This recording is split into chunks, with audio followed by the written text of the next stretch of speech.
tous et bienvenue à Ta Vue, présenté par les Masters 2 en journalisme. Aujourd'hui au programme Lille, qui est devenue capitale du design pour 2020, des vélos pour se déplacer dans l'île, un chariot trottinette électrique pour faire ses courses. Vous saurez également comment adopter un chat ou un chien. Et nous finirons avec Rachel et son agenda.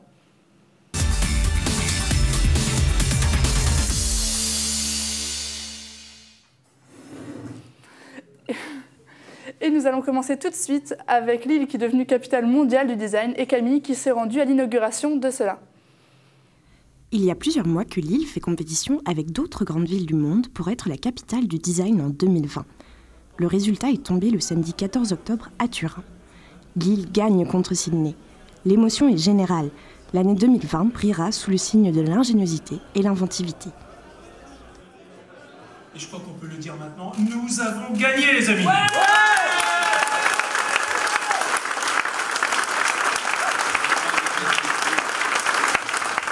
J'ai toujours pensé que le design était un formidable levier de développement et de compétitivité.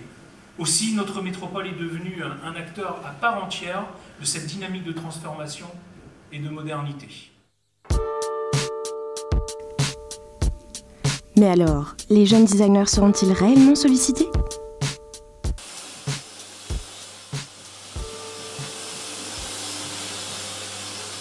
On a eu un heureux événement là ce week-end, on a été nommé la capitale du design en 2020. Qu'est-ce que tu as ressenti à l'annonce de ça ? J'étais très content, du coup je me suis dit que j'allais rester à Lille jusqu'à 2020. Le but de l'e-design pour moi c'est pas forcément de parler des grands groupes, mais c'est aussi de parler des petits, de voir comment le design s'implante aujourd'hui dans notre société et de comment on retrouve tous les jours au final. On sait qu'à Lille on a une grosse communauté de designers, artisans d'art. J'espère que ça va permettre d'avoir une vitrine sur notre savoir-faire local et de promouvoir un design plus responsable et écologique. Quelles en sont ces difficultés aujourd'hui, toi, dans ton quotidien ? Les difficultés sont diverses suivant l'échelle à laquelle tu produis. Vu que je suis à une échelle artisanale, je produis à la demande et du coup les problématiques sont financières. D'espace aussi, puisque dans mon petit atelier je peux pas stocker énormément. En fait j'espère plus de la ville de Lille, qu'elle donne cet engouement et qu'elle permette aux designers d'exposer surtout leur travail. Pas forcément de parler de vente, de production, mais plus dans un terme pédagogique, d'expliquer ce que c'est le design, parce qu'on a tous ce mot à la bouche. On sait tous ce que c'est, mais personne ne sait vraiment d'où ça vient et ce que permet en fait le designer. On n'a pas peur de ne pas atteindre le citoyen dans cette démarche, puisqu'on va l'impliquer dans le processus très en amont, dès demain. Du coup, quand il va, en 2020, finalement, il va être à la fois l'acteur, mais aussi il va participer aux expérimentations des autres acteurs. Donc en gros, c'est une manière de tous s'impliquer dans cette candidature, un peu comme une ruche, où chacun va contribuer à venir nourrir la ruche et transformer les projets en des projets d'expérimentation par le design. Alors, je vais vous dire, pour moi, en fait, le projet design est une priorité pour l'ensemble des entreprises du territoire. Certes, en fait, les PME et les TPE vont être extrêmement impactés par cette démarche parce qu'évidemment, les designers sont des petites entreprises ou même des auto-entrepreneurs parfois. Le travail qu'on va mener dans le cadre de la capitale mondiale du design, d'abord, c'est pas du one-shot, c'est quelque chose en fait qui doit durer. C'est vous qui allez faire demain en fait le design, c'est-à-dire qu'il y a ce qu'on va faire avec ceux qui sont présents aujourd'hui en tant qu'entreprise, mais demain, vous serez dans les entreprises et nous, en fait, le design, on va l'installer en fait dans les modes de faire. Pour l'heure, Lille célèbre sa victoire et elle parle déjà de projets qui arriveraient avant 2020. Les jeunes designers comme Cédric ne peuvent que croiser les doigts pour que cet événement leur offre ce qu'on leur promet. Car le design, ça se partage. Camille nous a rejoint sur le plateau. Bonjour Camille. Bonjour Charlotte. Du coup, vous étiez à cette inauguration. Comment ça s'est passé ? Ça s'est très bien passé. Il y avait réellement une émotion générale. Tout le monde était super content d'avoir gagné. Et on a pu voir tous les gens qui ont participé au projet, que ce soit la métropole européenne de Lille ou Lille Design, qui sont deux institutions différentes mais qui travaillent ensemble depuis l'annonce de ce concours. Et Lille a quand même gagné contre Sydney, donc c'est une grande victoire. Donc tout le monde était très ému. Et ce qui a fondé au final la victoire de notre ville, c'est qu'on n'avait pas une candidature vitrine. C'est que réellement il y avait une implication sur le long terme, alors que Sydney se reposait sur des choses qui étaient déjà faites. Et du coup, il y avait des personnalités en particulier à cette inauguration ? Oui, il y avait le président et la présidente de Lille Design, il y avait le président de la MEL. Après, il n'y avait pas seulement des personnalités, il y avait énormément de jeunes designers qui se sont tous retrouvés là-bas et c'était un rendez-vous un petit peu nécessaire pour tout le monde vis-à-vis de cet événement. Du coup, on a vu dans le reportage un jeune designer. Qu'est-ce que ça va leur apporter à eux ? Que ce soit Lille, la capitale? Alors ça va leur apporter surtout une opportunité de participer à des projets collaboratifs et une certaine vitrine parce que les auto-entrepreneurs comme Cédric Brézaché qu'on a vu dans le reportage ne cherchent pas réellement à vendre parce que c'est de l'artisanat, ils ont très peu de pièces, ils cherchent surtout en fait une vitrine et à se faire connaître. Et le design, c'est quelque chose, comme il l'a dit, où on a tous le mot à la bouche, mais c'est quelque chose de notre quotidien, tout le monde peut être designer. C'est réellement adapter les objets de notre quotidien, qu'ils soient plus faciles à utiliser. Et il y a réellement aujourd'hui une culture du do-it-yourself, donc je pense que c'est vraiment un grand événement qui arrivera certes en 2020, mais d'ici là, il y a une mentalité qui va vraiment s'installer chez les Lillois. Vous qui préparez peut-être les événements qui vont arriver ?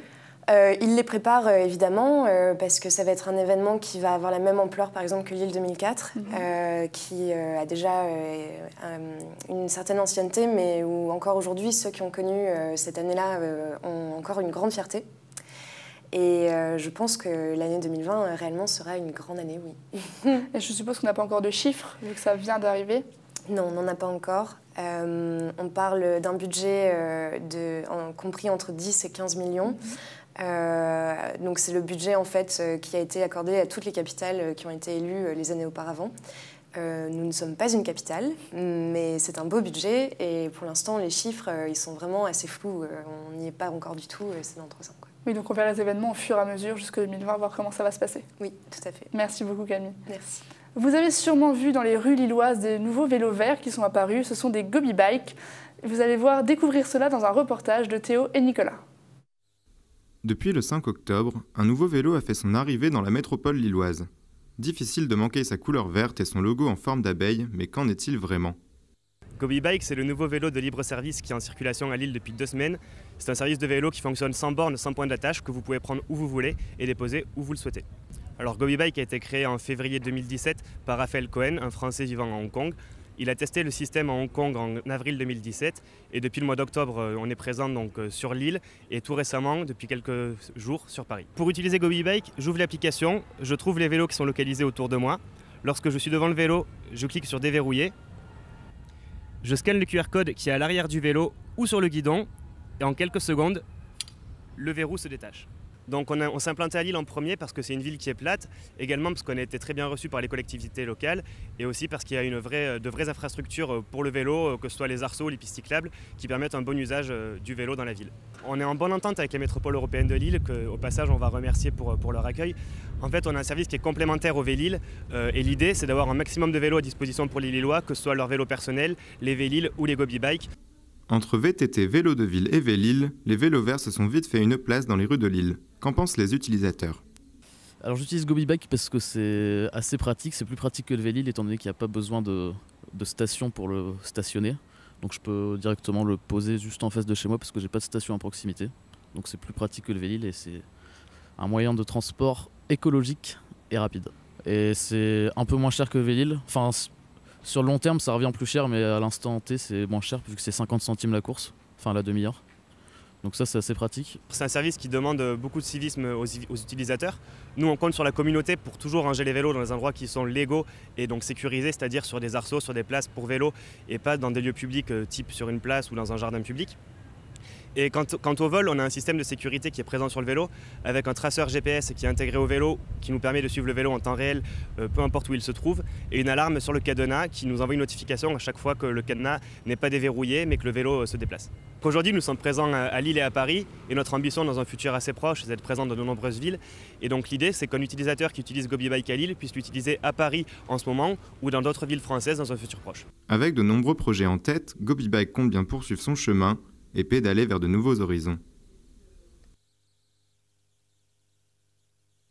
Bonjour Théo. Bonjour Charlotte. Alors GoBiBike, est-ce que c'est une concurrence pour le Vélil? Alors non, ce n'est pas une concurrence, parce qu'on l'a déjà expliqué dans le reportage qu'on vient de voir. C'est plus une complémentarité entre les GoBiBike et les Vélil, dans le sens où les Vélil sont sur un abonnement, puis il faut les mettre sur les ranger dans des bornes, tandis que le GoBiBike s'inscrit plus dans une temporalité assez courte. Donc on a par exemple besoin de l'utiliser pour faire une course, on a 1 ou 2 bornes à faire, on sait qu'il n'y aura pas de station juste à proximité, donc du coup on peut le déposer là où on s'arrête, évidemment pas n'importe où. Donc c'est plus une complémentarité entre les deux types de vélos en libre service. Et comment on peut savoir où se trouvent ces vélos? Alors comme on l'a vu dans le reportage, c'est une application, donc on arrive directement sur une carte et vous allez avoir les vélos qui sont dans les alentours. Quand vous en trouvez un, vous avez juste à scanner le code qui est sur l'arrière de la selle, pardon, en bas de la selle ou sur le guidon, et en faisant ça, en fait, le verrou va se débloquer et vous pouvez reprendre le vélo, et quand vous voulez arrêter de l'utiliser, vous avez juste à remettre le verrou. Donc c'est un système très très simple pour les utilisateurs. Et il y a un coût pour utiliser ce vélo? Alors, outre les 50 centimes à payer. Voilà. Alors en fait, c'est 50 centimes la demi-heure, il y a des forfaits de 5, 10 et 15 euros, et c'est une caution de 15 euros en cas de perte, de vol ou de dégradation.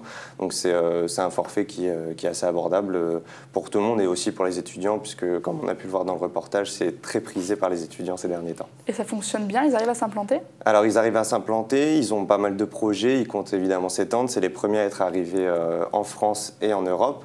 Ils ont déjà une antenne entre guillemets à Paris, ils vont essayer de s'étendre aussi, et pour l'instant ça marche bien, et à côté de ça ils reçoivent en général ils ont reçu récemment des vélos, et ils sont directement éparpillés dans la ville, donc pour l'instant il y a de bonnes répercussions. Merci beaucoup Théo. Merci à vous Charlotte. Et on reste dans le transport avec une trottinette chariot électrique pour faire ses courses, un reportage de Chloé. C'est à l'IMT de l'Île-d'Ouai et dans son Fab Lab que les étudiants peuvent créer leurs projets. C'est donc ici que Romain Brem a pu développer son idée de trottinette chariot électrique. L'école m'a beaucoup aidé de plein de manières différentes, que ce soit avec l'incubateur appui qui me suit au quotidien depuis les débuts du projet. Par exemple, ou ici avec le Fab Lab juste derrière moi, qui m'a permis de m'aider à prototyper la trottinette, ou encore avec les chercheurs en mécanique qui m'aident ponctuellement. Imprimante 3D, fraiseuse numérique, tous les ingrédients sont mis à disposition des élèves. Robin avait pour projet une trottinette chariot électrique, une idée qui lui est venue simplement face à un problème de la vie quotidienne. L'idée m'est venue quand j'étais en stage à Lyon il y a 2 ans.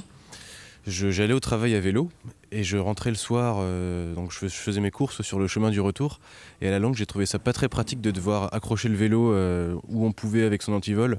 Même avec les sacs après, quand je ressortais du magasin, j'étais pas très stable sur mon vélo.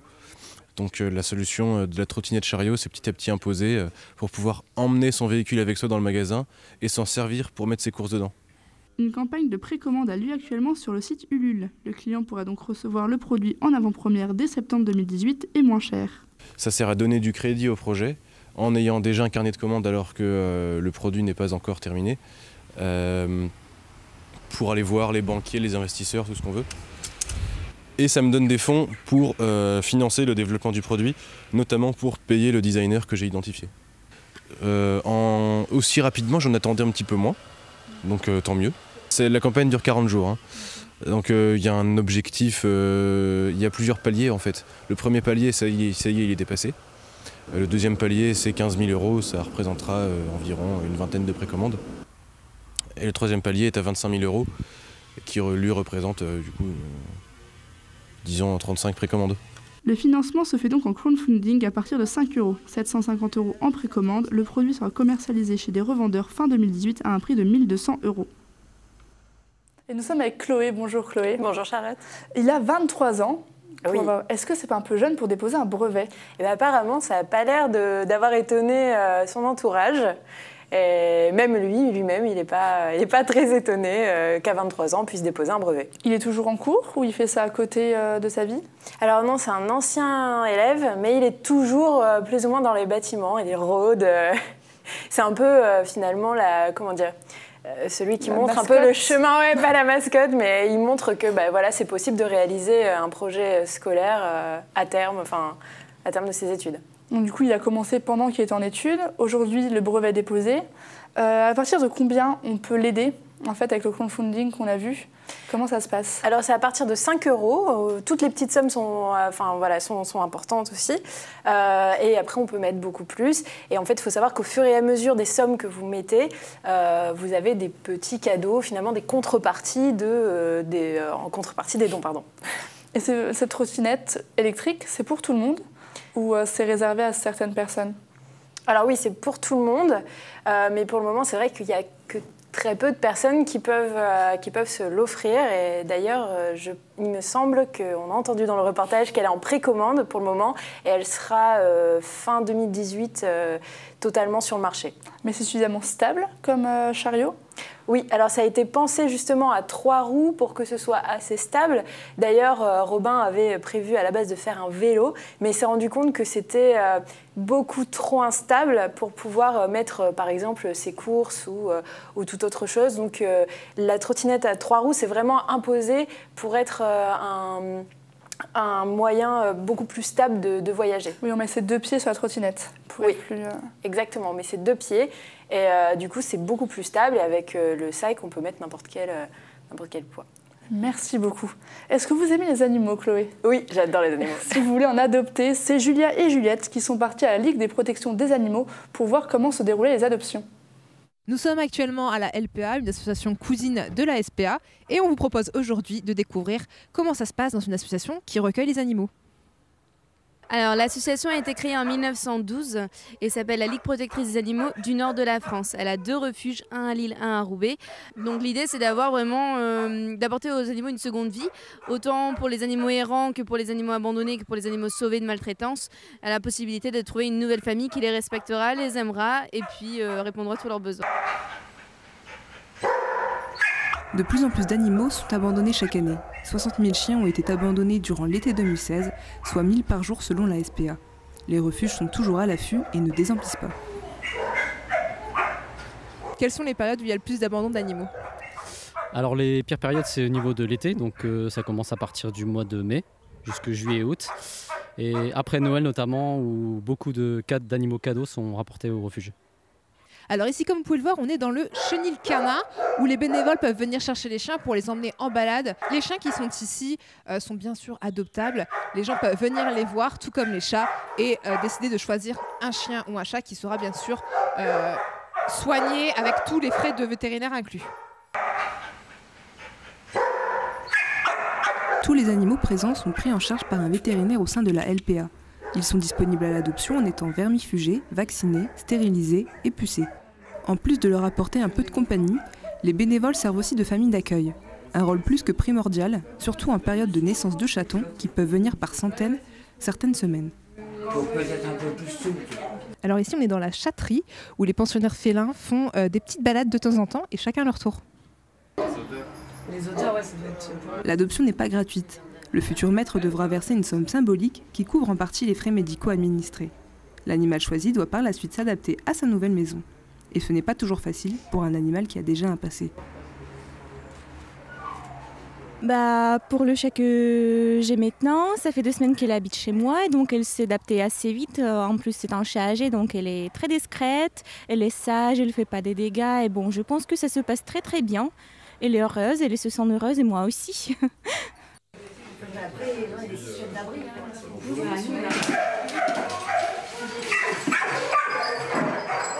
Face au fléau de la violence et des abandons, les associations de défense animale ont une importance capitale dans la société. La semaine dernière, plusieurs d'entre elles ont ouvert leurs portes pour sensibiliser un maximum de visiteurs et favoriser l'adoption de ces boules de poils à 4 pattes. Eh bien, Julia nous a rejointes. Bonjour Julia. Bonjour. Vous êtes allée du coup à la LPA. C'est ça. Comment est-ce que ces animaux arrivent? Alors en fait, donc là c'était la LPA de Lille, parce qu'il y en a une aussi à Roubaix. En fait, donc c'est soit ils les trouvent directement dans la rue, donc ils les amènent, soit c'est des personnes qui signalent avoir vu des chats ou des chiens traîner, et donc la LPA va les chercher. Ou alors on peut aussi, si on voit ou si on a l'impression qu'un animal se fait maltraiter chez lui, on peut le signaler à la LPA qui peut directement aller chercher l'animal avec la police en fait. Ils ne restent pas trop longtemps ces animaux à la LPA? La LPA de Lille, non. En fait, il y a par exemple environ 1 semaine. Ils sont assez souvent, il y a beaucoup de gens qui viennent les chercher. Par contre, à la LPA de Roubaix, c'est un peu plus compliqué. Et du coup, vous avez parlé de frais symboliques pour les animaux qui sont adoptés. À combien ça s'élève, ces frais? Alors pour un chien, on est plutôt à 190 €, et pour un chat, c'est plutôt 85 €, mais en fait, il faut dire que, comme je l'ai dit dans le reportage, ils sont pucés, vaccinés, vermifugés, donc en fait, c'est tous les frais de vétérinaire que vous payez tout simplement. D'accord. Et si on veut adopter un chien, un chat, il y a d'autres animaux? Alors oui, il y a des chats, des chiens principalement, ça semble logique, mais aussi il y a des petits rongeurs, mais il y en a beaucoup moins quand même, il faut le dire. Et si on veut les adopter, on peut soit tout simplement taper LPA Lille sur Internet et voir leur site et voir quels animaux sont disponibles et ensuite aller directement là-bas, soit vous allez directement à la LPA et puis vous verrez ce qu'il y a sur place, quoi. Ils ont un site, c'est ça, où on peut voir les animaux? C'est un blog. Vous mettez LPA Lille sur Internet et vous le trouvez directement. D'accord, merci beaucoup Julia. De rien. Nous sommes avec Rachel, qui nous a préparé... Charlotte. Bonjour Rachel, qui nous a préparé un petit agenda. Oui, alors ce soir, ce sera soirée Roquefort à Lille, avec Partageons le Roquefort à Lille, entre 18h et 23h à la capsule. Et c'est gratuit surtout. Plus concrètement, il y aura le chef Quentin Bourdi qui a participé à Top Chef, qui sera présent avec son Roquefort Truck et qui proposera des feuilletés de crevettes grises et du Roquefort. Donc je pense que ça vaut le coup de tester un petit peu. C'est l'entrée qui est gratuite ou c'est le repas? La nourriture à base de Roquefort est gratuite, mais les consommations sont payantes. Voilà, pour les amoureux de fromage. Donc. Voilà, c'est surtout. Ensuite, on continue avec demain après-midi. À 16h, il y aura l'inauguration du M Festival à la Maison Folie Moulin. Et donc, c'est le Festival des marionnettes, c'est la 13e édition. Et donc, il y a une série de spectacles qui dure jusqu'au 10 novembre dans la métropole lilloise de marionnettes pour faire découvrir un petit peu cet art. Demain soir, on passe sur une soirée totalement différente puisque c'est le Queen Witch Project à l'Hybride. Et alors, en fait, c'est une soirée pour expliquer la réappropriation du symbole de la sorcière par les queers. Et les queers, ce sont toutes les personnes qui ne sont pas hétérosexuelles. Donc une soirée organisée par le Reclaim Club qui veut vraiment un petit peu expliquer tout ça avec un grand débat. Dans un esprit Halloween un peu donc. C'est dans le thème de Halloween. C'est bientôt Halloween, effectivement. Mais eux, c'est toute l'année. Et dimanche, ce sera journée musée avec le matin l'expo bleue au musée d'histoire naturelle de Lille à 10h, à partir de 10h, et vous ajoutez 2 € au droit d'entrée habituellement. Donc c'est une manière de découvrir tous les animaux, mais seulement ceux de couleur bleue. Donc vraiment très beau. À 15h, cette fois-ci, on passe sur une visite guidée à de l'hôpital médiéval au musée de l'Hospice Comtesse de Lille. Donc une manière de mélanger art et histoire de l'ancienne capitale des Flandres. Et le coût est de 5,60 € pour les adultes. D'accord, dans des activités pour tout le monde. Voilà, pour tous les goûts. Merci beaucoup Rachel, c'est la fin de ce T'as vu. Merci beaucoup de nous avoir suivis. On se retrouve demain à la même heure avec de nouveaux reportages.